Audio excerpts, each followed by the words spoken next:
പരിശുദ്ധ പരമ ദിവ്യകാരുണ്യത്തിന് എന്നേരവും ആരാധനയും സ്തുതിയും പുകഴ്ചയും ഉണ്ടായിരിക്കട്ടെ.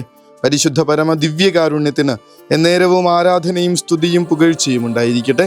പരിശുദ്ധ പരമ ദിവ്യകാരുണ്യത്തിന് എന്നേരവും ആരാധനയും സ്തുതിയും പുകഴ്ചയും ഉണ്ടായിരിക്കട്ടെ. ഇതാണ് ശിക്ഷാവിധി എന്നാണ് സുവിശേഷത്തിൽ നമ്മൾ കാണുന്ന ഒരു പ്രധാനപ്പെട്ട വചനം. ഇതാണ് ശിക്ഷാവിധി. അവിടെ അയച്ചവനിൽ വിശ്വസിക്കാതെ പ്രകാശത്തേക്കാൾ കൂടുതൽ മനുഷ്യർ അന്ധകാരത്തെ സ്നേഹിച്ചു എന്നുള്ളതാണ് അതിനകത്ത് പറയുന്ന പ്രധാനപ്പെട്ടൊരു പ്രയാസം. പക്ഷേ ഈ ശിക്ഷാവിധി എന്നുള്ളത് പറയുന്നതിന് മുന്നേ വലിയ ആശ്വാസം തരുന്ന വചനങ്ങളുണ്ട്. വചനം നമ്മളോട് പറയുന്നുണ്ട്, ദൈവം തൻ്റെ പുത്രനെ ലോകത്തിലേക്ക് അയച്ചത് ലോകത്തെ ശിക്ഷയ്ക്ക് വിധിക്കാനല്ല, പ്രത്യുത അവൻ വഴി ലോകം രക്ഷ പ്രാപിക്കാനാണ്. അങ്ങോട്ട് ഫോക്കസ് ചെയ്യും. നമുക്ക് കർത്താവ് നമ്മളെ ശിക്ഷിക്കുന്നു എന്നുള്ളതിനേക്കാൾ കർത്താവ് നമ്മളെ രക്ഷിക്കുന്ന കാര്യത്തെക്കുറിച്ചൊന്ന് ധ്യാനിക്കണം. അവിടുന്ന് തൻ്റെ പുത്രനെ ലോകത്തിലേക്ക് അയച്ചത് അവൻ വഴി ലോകം രക്ഷ പ്രാപിക്കാൻ വേണ്ടിയിട്ടാണ്. നമ്മൾ രക്ഷപ്പെടുന്നേ യേശുക്രിസ്തു വഴി, കർത്താവായ യേശുക്രിസ്തുവിൻ്റെ നാമം വഴി നമുക്ക് രക്ഷയുണ്ട്. നമ്മുടെ ജീവിതത്തിൻ്റെ പ്രയാസങ്ങളിൽ നിന്ന് മോചനമുണ്ട്. നമ്മുടെ ബുദ്ധിമുട്ടുകളിൽ നിന്നുള്ള ഉയർച്ചയുണ്ട്. തളർന്നും തകർന്നും കിടക്കുന്നവരെ, മരിച്ചവരെ കണക്ക് ജീവിക്കുന്നവർക്ക് വരെ ഒരു തിരിച്ചു വരവുണ്ട് യേശുക്രിസ്തു വഴി. അതൊന്ന് ഇങ്ങനെ ഉള്ളിൽ ഉറപ്പിച്ചാൽ എന്തൊരു സന്തോഷത്തോടു കൂടി നമ്മൾ ജീവിക്കുമെന്നറിയോ? പ്രതിവചന സങ്കീർത്തനം അതിനോട് കൂട്ടിച്ചേർത്ത് വായിക്കണം. എളിയവൻ നിലവിളിച്ചു, കർത്താവ് കേട്ടു. അത് കേൾക്കും. പ്രയാസപ്പെട്ട് നിലവിളിക്കുന്ന ഒരുവൻ്റെ കണ്ണീര് കർത്താവ് കാണും. നിലവിളി അവിടെ നിന്ന് കേൾക്കുക തന്നെയും. സംശയം ഉണ്ടെങ്കിൽ ഒന്നാമത്തെ വായനയിലേക്ക് ഒന്ന് പോകണം. സുവിശേഷത്തിൽ നിന്ന് നമ്മളിങ്ങനെ പ്രതിവചന സങ്കീർത്തനമായിട്ട് ബന്ധിപ്പിച്ച് അതിനൊരു കൃത്യമായിട്ടുള്ള ഉദാഹരണം ഒന്നാം വായനയിലേക്ക് നമുക്ക് കണ്ടുമുട്ടാൻ പറ്റും. അവിടെ അപ്പസ്തോലന്മാരെ പിടിച്ച് അവരെല്ലാവരും കൂടി സദുക്കായ വിഭാഗവും പ്രധാന പുരോഹിതരും ചേർന്ന് അപ്പസ്തോലന്മാരെ പിടിച്ച് ബന്ധിച്ച് പൊതു കാരാഗ്രഹത്തിൽ അടച്ചു. ഈ പൊതു കാരാഗ്രഹം എന്നൊക്കെ പറയുമ്പോൾ ഏറ്റവും മോശപ്പെട്ട ഒരു സ്ഥലമാണ്. സാധാരണ ഇങ്ങനെ എല്ലാവരും ഈ എല്ലാത്തരം കുറ്റവാളികളും ചെന്ന് പെടുന്നൊരു സ്ഥലം. അവിടെ ഒന്നും നല്ലത് പ്രതീക്ഷിക്കാനില്ല. അങ്ങനത്തെ ഒരു സ്ഥലത്ത് ഇങ്ങനെ കൊണ്ടുപോയിട്ടേക്കാണ്. അവിടെ കൊണ്ട് ചെന്ന് ഇടുമ്പോൾ എളിയവൻ നിലവിളിച്ചു, കർത്താവ് കേട്ടു എന്നുള്ള വചനത്തിൻ്റെ പൂർത്തീകരണമായിട്ട് നമ്മൾ കാണുന്നൊരു കാഴ്ച ഇതാണ്. രാത്രി കർത്താവിൻ്റെ ദൂതൻ കാരാഗ്രഹവാതിലുകൾ തുറന്ന് അവരെ പുറത്തു കൊണ്ടുവന്ന് അവരോട് പറഞ്ഞു. എളിയവൻ നിലവിളിച്ചു, കർത്താവ് കേട്ടു. അവിടുന്ന് തൻ്റെ പുത്രനെ ലോകത്തിലേക്ക് അയച്ചത് അവൻ വഴി ലോകം രക്ഷിക്കപ്പെടാനാണ്, മനുഷ്യർ രക്ഷിക്കപ്പെടാനാണെന്ന് പറഞ്ഞതിൻ്റെ ഉദാഹരണമാണ് നമ്മൾ കാണുന്നത്. ഇത്രയും മോശപ്പെട്ടൊരു സ്ഥലത്ത്, ഇത്രയും പ്രയാസങ്ങൾ അനുഭവിക്കുന്ന സ്ഥലത്ത് നിന്ന് രാത്രി കാരാഗ്രഹവാതിലുകൾ തുറന്ന് ഒരാളും അറിയാതെ ഈ ദൂതൻ ഇവരെ രക്ഷിക്കുന്നുണ്ട്. അതിൻ്റെ അവസാനത്തെ ഭാഗം കാണണം.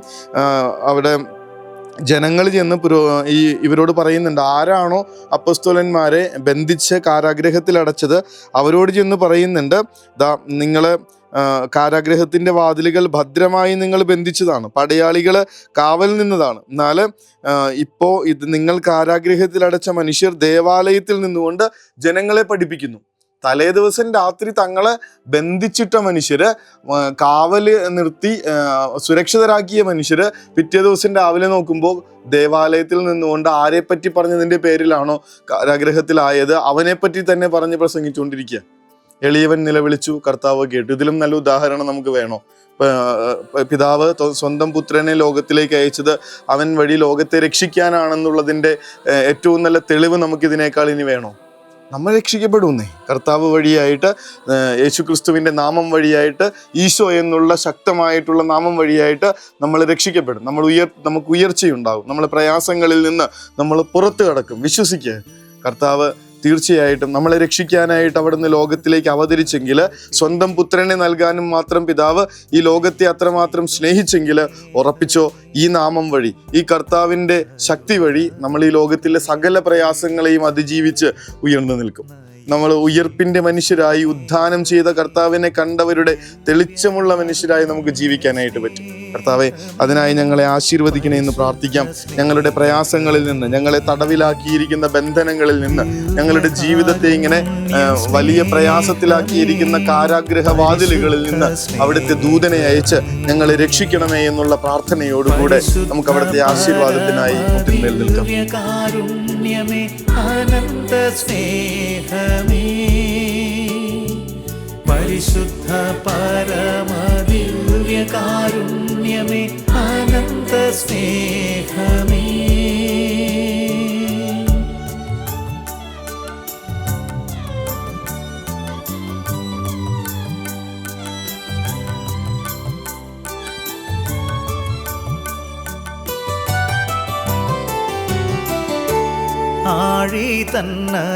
പരിശുദ്ധ പരമ ദിവ്യ കാരുണ്യത്തിന് എന്നേരവും ആരാധനയും സ്തുതിയും പുകഴ്ചയും ഉണ്ടായിരിക്കട്ടെ. പരിശുദ്ധ പരമ ദിവ്യ കാരുണ്യത്തിന് എന്നേരവും ആരാധനയും സ്തുതിയും പുകഴ്ചയും ഉണ്ടായിരിക്കട്ടെ. പരിശുദ്ധ പരമ ദിവ്യ കാരുണ്യത്തിന് എന്നേരവും ആരാധനയും സ്തുതിയും പുകഴ്ചയും ഉണ്ടായിരിക്കട്ടെ. അന്ധകാരത്തേക്കാൾ പ്രകാശത്തെ സ്നേഹിക്കാൻ കർത്താവെ ഞങ്ങളെ പഠിപ്പിക്കണേ എന്ന് പ്രാർത്ഥിക്കാം. അന്ധകാരത്തിന്റെ കാരാഗ്രഹവാതിലുകളിൽ നിന്ന് അവരെ രക്ഷിക്കാനായ ഒരു രാത്രിയിൽ ദൈവദൂതൻ വന്നിറങ്ങിയതുപോലെ ഈ രാത്രി നമ്മളെ എല്ലാ ബന്ധനങ്ങളിൽ നിന്നും മോചിപ്പിക്കാൻ നിലവിളിക്കുന്ന എളിയവരായ നമ്മുടെ ജീവിതങ്ങളിലേക്ക്, നിസ്സഹായ അവസ്ഥകളിലേക്ക്, ഈ രാത്രിയിലേക്ക് സ്വർഗത്തിന്റെ ദൂതന്മാർ ഇടപെടൽ നടത്തട്ടെ എന്ന വലിയ പ്രാർത്ഥനയോടുകൂടെ നമുക്ക് ഉറക്കത്തിലേക്ക് പോകാം. സ്വർഗം അനുഗ്രഹിക്കട്ടെ. കരുണതൻ കയർ പിടിച്ച് നയിച്ചിടും സ്നേഹമേ, ദിവ്യകാരുണ്യ സ്നേഹമേ, പരിശുദ്ധ സ്നേഹമേ, പരിശുദ്ധ പരമദിവ്യകാരുണ്യമേ, അനന്ത സ്നേഹമേ, പരിശുദ്ധ പരമദിവ്യകാരുണ്യമേ, അനന്ത സ്നേഹമേ.